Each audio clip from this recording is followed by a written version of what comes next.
What if the biggest player in the electric vehicle market decided to shift its focus away from one of the largest markets in the world? This isn't just speculation, it's happening right now. China, a giant in the EV industry, is signaling a pullback from Europe, shaking the very foundation of the global EV market. But why? And more importantly, what does this mean for the future of electric vehicles?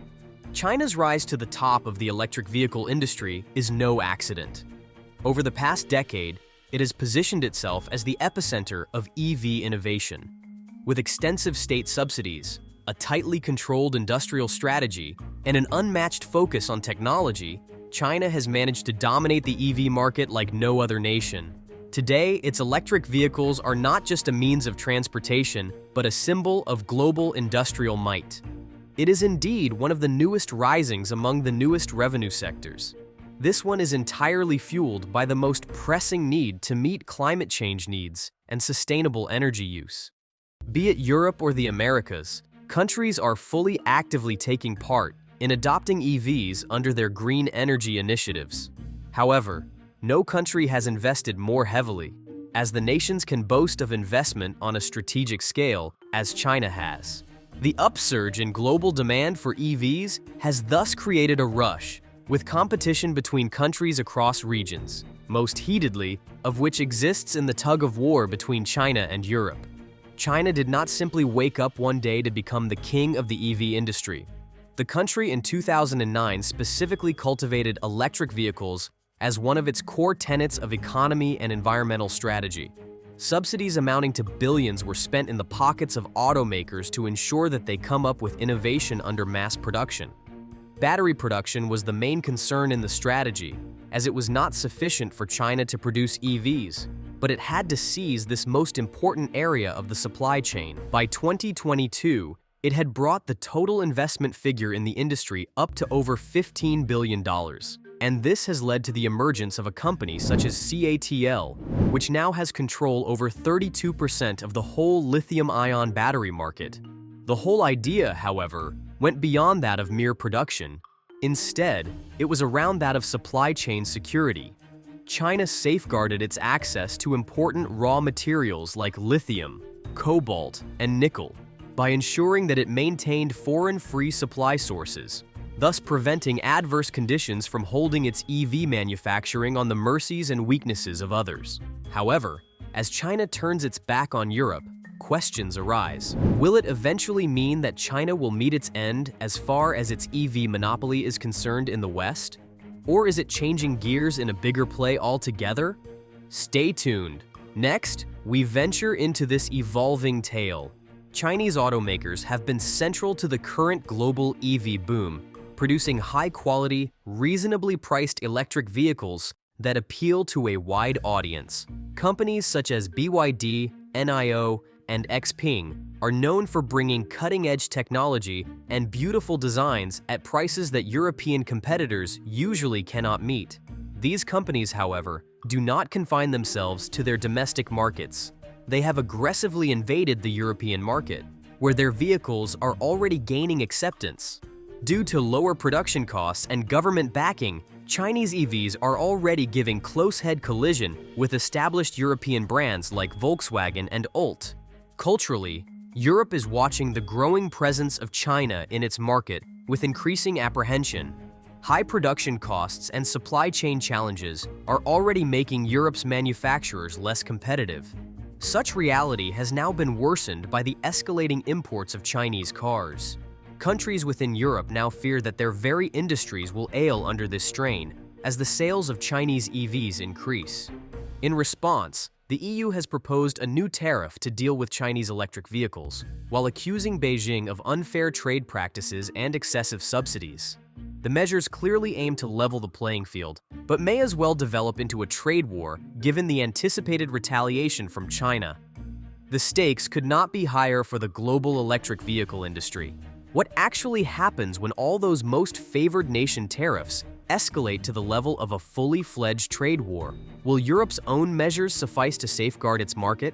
We will have a closer look at the fallout in the next segment. EU tariff plans for Chinese EVs expose internal rifts in the Union. Countries like France and Germany believe in protective measures for their automakers, while the Netherlands and Sweden argue against them because of higher costs to consumers and possible economic fallout. This division is bad for a unified effort by the EU to compete with China, and China will not sit idle. Experts warn that, in retaliation, Beijing may also impose tariffs on European imports or restrict access to rare earth materials, which are vital for EV production in its country. That would be a contest-level addition to the existing tension of trade disruption and further complications in the market for European automakers. China's battery strength keeps it in charge. Over 70% of global EV battery manufacturing is under its control, giving it substantial power. Without much response to criticism of dependence on Chinese batteries, the critical gap in the green transition becomes clear. European automakers are already facing competition from the cost and pricing-efficient EVs from China. Tariffs may come as a temporary boost. In the long run, it would end up backfiring because most costs go into production and supply chain shifts, focusing on these manufacturers and putting them further behind global competitors, especially the US and the Chinese, which dominate the markets. Consumers in Europe are likely to face higher EV prices due to tariffs and increased production expenses. Affordable options may dwindle, slowing EV adoption at a time when governments are pushing for a rapid green transition. This could stall Europe's climate goals and widen the gap between policy ambitions and consumer reality. The EU-China EV standoff is a microcosm of broader geopolitical tensions.